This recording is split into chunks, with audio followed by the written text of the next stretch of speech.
Assalamualaikum warahmatullahi wabarakatuh. Perkenalkan, nama saya Muhammad Aga Suganda dengan NIM 213051141. Dan di sini saya bersama kelompok saya eh, akan memaparkan atau mempresentasikan hasil ujian akhir semester di mata kuliah manajemen proyek perangkat lunak. Perkenalkan nama saya Agung Prayoga dengan NIM 2130511044. Itu latar belakang desa yaitu yang pertama desa Sukarang adalah sebuah wilayah pedesaan yang terletak di daerah Kabupaten Sukabumi. Desa ini memiliki populasi yang sangat padat dan mayoritas mata pencahariannya adalah pertanian, pertambangan, meskipun memiliki potensi sumber daya alam yang cukup baik. Desa Sukarang masih menghadapi sejumlah tantangan dalam hal pelayanan masyarakat. Yang kedua yaitu salah satu permasalahan utama desa Sukarang adalah infrastruktur dasar yang belum optimal. Jalan-jalan desa seringkali rusak, menyulitkan akses transportasi dan distribusi hasil pertanian. Selain itu, sistem air bersih dan sanitasi juga perlu ditingkatkan untuk memastikan kesehatan masyarakat. Dan yang ketiga, pelayanan kesehatan di desa Sukarang juga perlu perhatian lebih. Fasilitas kesehatan yang terbatas dan jauh dari beberapa wilayah desa membuat akses pelayanan kesehatan menjadi sulit. Selain itu, pendidikan juga menjadi fokus perbaikan karena sebagai besar anak-anak di desa ini mengalami kesulitan dan mengakses pendidikan berkualitas. Dan yang keempat, dalam rangka meningkatkan kondisi desa Sukarang, diperlukan perbaikan infrastruktur dasar peningkatan akses kesehatan dan upaya untuk meningkatkan kualitas pendidikan program pembangunan yang melibatkan partisipasi aktif masyarakat setempat juga dapat membantu mempercepat perbaikan kondisi desa ini. Peningkatan pelayanan masyarakat di desa Sukarang akan membawa dampak positif secara keseluruhan, meningkatkan kesejahteraan penduduk dan mendorong perkembangan ekonomi lokal. Dan selanjutnya yaitu ada maksud dan tujuan. Maksud dan tujuan proyek pengembangan aplikasi untuk meningkatkan efisien dan kualitas pelayanan masyarakat di Desa Sukarang memiliki beberapa tujuan utama yang bertujuan untuk memberikan dampak positif pada tingkat pelayanan dan kesejahteraan masyarakat. Berikut adalah beberapa tujuan proyek tersebut, yaitu meningkatkan transparansi dan akses informasi aplikasi bertujuan untuk memberikan akses yang lebih mudah kepada warga Desa Sukalarang terhadap informasi terkait pelayanan publik, program pembangunan, dan kebijakan desa, yaitu ada juga optimalisasi pengolahan data. Tujuan lainnya adalah meningkatkan efisien pengolahan data terkait penduduk keuangan desa dan proyek pembangunan. Dan ada juga peningkatan pelayanan publik. Aplikasi dapat memudahkan warga untuk mengakses layanan publik seperti pendaftaran, kependudukan, kesehatan, dan pendidikan. Dengan demikian, waktu yang diperlukan untuk mendapatkan pelayanan dan dapat dikurangi, meningkatkan kenyamanan dan kepuasan masyarakat. Yaitu yang selanjutnya monitoring proyek pembangunan. Aplikasi dapat digunakan untuk memantau proyek-proyek pembangunan di Desa Sukalarang. Dan ada juga meningkatkan keterlibatan masyarakat. Aplikasi dapat memfasilitasi partisipasi masyarakat dalam proses pengembangan keputusan dan perencanaan pembangunan. Dan ada juga efisien administrasi desa, mengurangi beban administrasi dengan otomatis proses tertentu seperti laporan keuangan, manajemen inventaris, dan surat-surat menyurat, sehingga menggunakan sumber daya desa dialokasi dengan lebih efisien. Dan ada juga meningkatkan desa saingan desa dengan penerapan teknologi informasi. Desa Sukarang diharapkan dapat menjadi contoh desa yang modern dan berdaya saing yang dapat menarik partisipasi dari pihak. Assalamualaikum warahmatullahi wabarakatuh. Perkenalkan, nama saya Aldi Ramadhani dengan NIM 21305111002. Di sini saya akan melanjutkan pembahasan rekan saya, yaitu yang ketiga, metodologi pengembangan perangkat lunak. Metodologi pengembangan perangkat lunak menggunakan metode waterfall adalah pendekatan linear dan sekuensial yang membagi proses pengembangan menjadi serangkaian fase terurut. Dalam konteks pengembangan perangkat lunak pelayanan masyarakat di Desa Sukalarang, berikut adalah langkah-langkah yang dapat diambil dalam menerapkan metode waterfall, yaitu pengumpulan kebutuhan atau recruitment gathering. Itu identifikasi kebutuhan pelayanan masyarakat yang harus dicakup oleh aplikasi. Ada juga lakukan konsultasi dengan pihak berkepentingan seperti warga, pemerintah desa, dan lembaga terkait. Hasil dari phase ini adalah dokumen kebutuhan yang mendetail. Ada juga analisis atau sistem dan software design yaitu menentukan desain arsitektur, sistem, dan perangkat lunak secara keseluruhan. Ada juga membuat desain, database, dan spesifikasi teknis aplikasi. Ada juga merancang antarmuka pengguna dan logika bisnis aplikasi. Selanjutnya ada pengujian testing, yaitu melakukan pengujian untuk memastikan setiap modul berfungsi dengan baik, mengidentifikasi dan memperbaiki bug atau kesalahan yang mungkin muncul. Lalu di sini juga ada pengiriman atau deployment, yaitu melakukan implementasi penuh aplikasi di lingkungan produksi dan juga memastikan bahwa semua komponen berjalan sesuai rencana dan siap digunakan oleh masyarakat. Lalu selanjutnya pemeliharaan atau maintenance, yaitu menanggapi masukan dari pengguna dan memperbaiki masalah yang muncul setelah aplikasi digunakan oleh masyarakat, atau melakukan pembaruan atau perbaikan kecil yang dibutuhkan. Mungkin segitu saja dari saya. Assalamualaikum warahmatullahi wabarakatuh. Assalamualaikum warahmatullahi wabarakatuh. Perkenalkan, nama saya Muhammad Aswanda dengan NIM 135111041. Nah, nah di sini ada arsitektur perangkat lunak yang diusulkan. Nah, dalam pengembangan aplikasi sistem pelayanan masyarakat di desa Sekarang, arsitektur perangkat lunak dirancang agar dapat memenuhi kebutuhan unik dan mendesak dari masyarakat setempat. Yang pertama yaitu ada arsitektur sistem. Nah, ada front end yaitu atau antarmuka dan pengguna. Front end atau antarmuka dan pengguna ini mencakup pada elemen-elemen yang terlihat dan diakses oleh pengguna, seperti halaman web atau aplikasi mobile yang ramah pengguna. Selanjutnya ada back end atau logika bisnis dan database. Menangani logika bisnis, pemrosesan data, dan interaksi dengan database untuk penyimpanan dan mengelola informasi. Dan selanjutnya di sini ada halaman beranda memberikan informasi umum tentang desa Semarang, kegiatan terkini, dan akses cepat ke layanan utama. Yang kedua yaitu ada modul pendaftaran untuk mendaftarkan diri atau mengakses layanan pemerintah seperti surat, keterangan, izin usaha, atau program bantuan sosial. Nah, terus di sini ada logika bisnis atau back end melibatkan proses autentikasi dan otorisasi pengguna serta manajemen profil. Nah, yang kedua yaitu ada manajemen layanan publik untuk mengelola logika bisnis terkait pelayanan publik seperti pendaftaran, kependudukan, pembayaran pajak, atau permohonan izin. Nah, di sini ada basis data. Untuk basis datanya yaitu menyimpan informasi demografis, data kependudukan, dan data lainnya tentang desa Sekarang. Nah, di sini ada database layanan publik juga, yaitu menyimpan data terkait pelayanan publik seperti permohonan izin, registrasi kependudukan, dan pembayaran pajak. Nah, selanjutnya di sini ada integrasi sistem eksternal.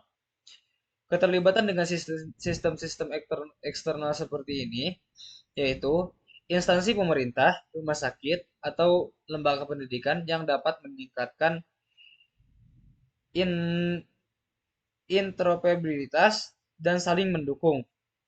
Selanjutnya yaitu ada keamanan. Untuk untuk proteksi data, menerapkan langkah-langkah keamanan untuk melindungi data sensitif termasuk enkripsi dan otoritas akses. Selanjutnya yaitu ada perlindungan terhadap serangan.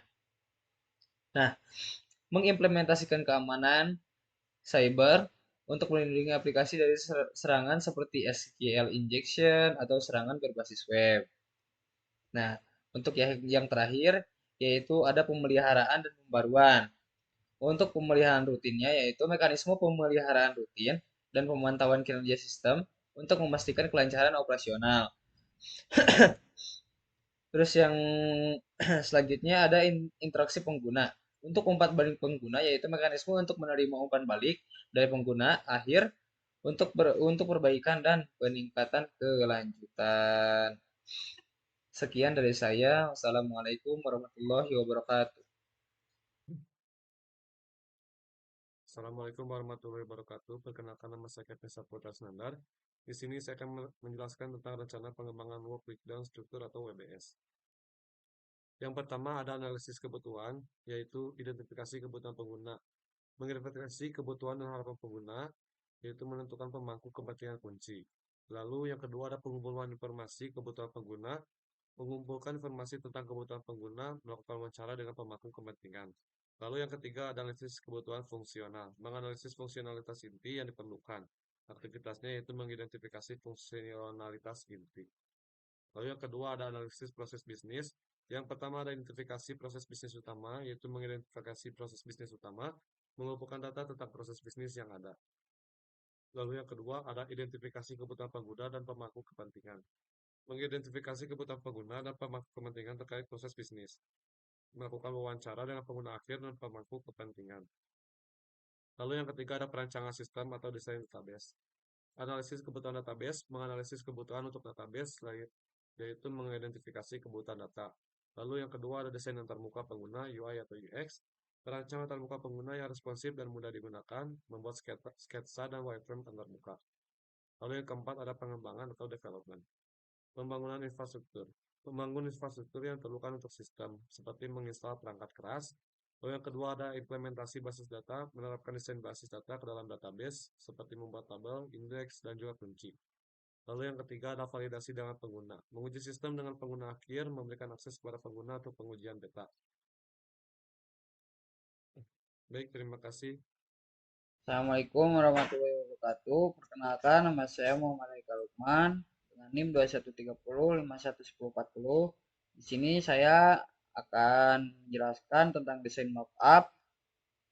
Yang pertama yaitu ada halaman utama yang isinya merupakan tampilan awal website Desa Sukarang. Di sini ada menu seperti home, yaitu halaman ini sendiri. Kemudian ada profile, ada beranda umum, ada surat menyurat, dan berita desa. Nah, contoh halaman utamanya yaitu seperti ini. Halaman home-nya ada kata-kata selamat datang di website resmi Desa Sukarang. Kemudian pada halaman profile desa, yaitu di sini isinya seperti profile desa pada umumnya lah, seperti alamat, seperti tentang desa, info-info desa sekarang, itu menampilkan berbagai informasi kelengkapan pemerintah desa. Kemudian pada halaman beranda ini yaitu aplikasi pelayanan desa yang dapat digunakan secara mandiri oleh masyarakat. Di sini mempermudah masyarakat administrasi yang meliputi pelayanan administrasi umum, nikah, dan surat bebas lainnya. Nah, pada mockup seperti ini tampilannya. Di sini ada total surat pada hari ini atau yang dikirim hari ini oleh masyarakat kepada pemerintah desa. Hari ini totalnya ada 2 surat, seperti contohnya seperti ini.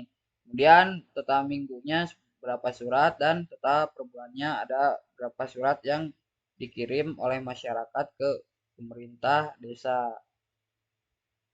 Kemudian di sini juga ada filter. Di sini kita bisa melihat beberapa surat yang ada sebelumnya di pencarian, bisa dilakukan di filter di bulan ini atau minggu ini dan tahun. Kemudian di sini bisa mencari surat apa yang dibutuhkan oleh masyarakat agar bisa diterima oleh pemerintah desa. Nah, di sini contohnya dengan nomor surat dan tanggal surat SKP 001 nomornya, dan tanggal 9 Januari 2024 surat keterangan pernikahan dengan nama sebagai berikut. Kemudian kita bisa mencetak atau membuka agar si masyarakat yang mengirim bisa dicetak langsung atau bisa juga dibuka atau melihat. Dan kemudian pada halaman surat usaha di sini itu surat keterangan usaha. Misalnya ada masyarakat ingin mengajukan sebuah usaha atau UKM, di sini masyarakat bisa langsung membuat surat baru dan dikirimkan ke website ini agar pemerintah mengetahui jenis usaha apa yang ingin dibuat oleh masyarakat tersebut. Dan di sini juga ketika masyarakat berhasil menambahkan surat baru akan ditampilkan pada halaman ini, halaman surat-surat. Di sini misalnya ada atas nama Hasim, contohnya ingin membuat usaha UKM. Di sini berarti kita ketika membuat surat baru dan mengikuti format surat yang dibutuhkan akan berhasil. Seperti ini contohnya, ketika sudah berhasil kemudian akan ditampilkan di pada halaman surat keterangan usaha ini dengan nama Hasim. Contohnya, kemudian jenis usahanya, jenis suratnya surat keterangan usaha, nama usahanya ini usaha UMKM. Nah, di sini kita sebagai masyarakat bisa melihat, eh, bisa mencetak juga. Kemudian pada halaman surat keterangan nikah juga sama. Di sini masyarakat ketika ingin membuat surat keterangan pernikahan bisa mengajukan surat ke desa supaya pihak desa akan membaca siapa saja masyarakat yang mengajukan surat keterangan pernikahan agar bisa dibuatkan oleh pihak desa. Kemudian akan dikirim pada email atau WA yang si pengirim surat setelah dibaca oleh pihak desa. Di sini layanan nikah ini mempermudah masyarakat dalam mengurus berbagai administrasi dan keterangan nikah, pengantar surat, surat keterangan pernah nikah, surat keterangan belum nikah, atau surat keterangan duda atau janda. Kemudian pada halaman berita, di sini fiturnya ini menampilkan berbagai dokumentasi kegiatan berita-berita di Desa Sukalarang dan sekaligus menampilkan kalender kegiatan. Hal ini dapat membantu masyarakat dalam mendapatkan informasi-informasi seputar desa. Pada halaman ini yaitu halaman berita desa. Jadi kegiatan-kegiatan yang ada desa kita bisa mendapatkan informasinya di website ini, yaitu dengan menu berita desa. Jadi masyarakat bisa melihat informasi atau mendapatkan informasi seputar desa tersebut. Kesimpulan di sini dari rencana pengembangan aplikasi sistem pelayanan masyarakat di Desa Sukalarang yaitu sebagai berikut.